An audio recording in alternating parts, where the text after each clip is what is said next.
So let's talk about how you live your life. I mean, really think about it. Are you someone who's constantly pushing, planning, striving to make things happen? Or do you tend to just flow with things and let them unfold as they will? It's a huge question, and it gets to the heart of the two powerful ancient ideas we're going to explore today. And to really get into this, our source material kicks things off with this one simple but brilliant question. Are you the ocean or are you the wave? I mean, just pause and think about that for a second. Are you the vast, deep, powerful force underneath it all? Or are you the temporary burst of energy on the surface? This single metaphor is the key to understanding two totally opposite ways of being, Wu Wei and You Wei. You see, the source presents these not as just some abstract concepts, but as two very real, distinct paths you can walk. On the one hand, you've got Wu Wei, which is called the way of heaven. That's the path of flowing with the natural, cosmic order of things. And on the other hand, you have You Wei, the way of man. And that one is all about human ambition, effort, and will. Okay, so let's break down Wu Wei. The best translation is something like effortless action. It's not about doing nothing, not at all. It's about being in such perfect harmony with the world that your actions just happen. You move with the currents of life instead of fighting them. It's action without all the stress, the anxiety, the desperate need for a certain outcome. Now, its opposite, You Wei, this is probably going to sound really familiar to most of us. This is the hustle. This is the grind. It's the state of actively striving, using your brain and your willpower to bend the world to your vision, to hit your goals and get what you want. It's the engine that drives so much of our world. But as we're about to see, it's also the source of a lot of our struggles. And this just brings us right back to that incredible metaphor. Wu Wei is the ocean. It's deep, it's vast, it's basically eternal. It just is. And You Wei? That's the wave. It's this energetic, noticeable, temporary thing happening on the ocean. It's a part of the ocean for sure, but it rises, it crashes, and then it disappears right back into the hole. Okay, so this is where things get really fascinating, because according to our source, this whole ocean versus wave thing isn't just a fun personality test. It's presented as the fundamental dividing line, the thing that separates the truly enlightened from, well, everybody else.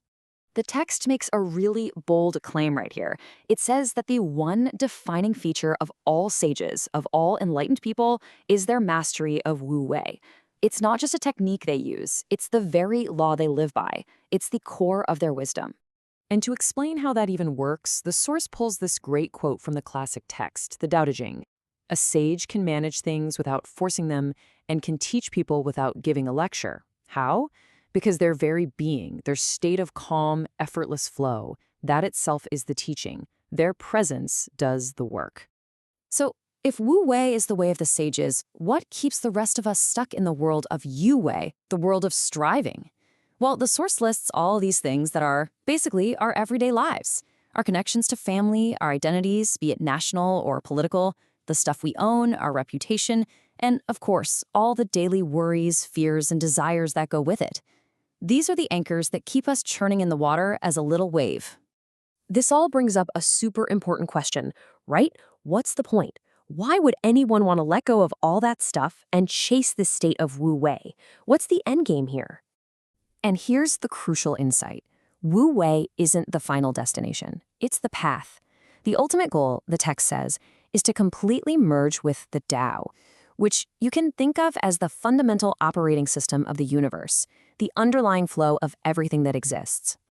Our source actually lays it out as a clear three-step process. First, you get yourself into that state of Wu Wei, of effortless being. Then, from that state of flow, you're able to merge with the Tao. And the result of that union? Well, the text doesn't mince words. It talks about attaining eternal life and supreme, perfect wisdom. Let's just unpack what that means, because it's a massive idea. It's about going beyond your small individual self, your ego, your plans, your anxieties, and plugging into a universal, almost divine intelligence. The wisdom of the entire cosmos literally becomes your wisdom, because the line between you and the cosmos just isn't there anymore. Now, this is where our source material takes a really specific and pretty unique turn. After laying out all of this incredible ancient philosophy, the author pivots and says, okay, that's the what and the why. Now here's my personal thesis on the how for today's world. And the author poses a very practical challenge.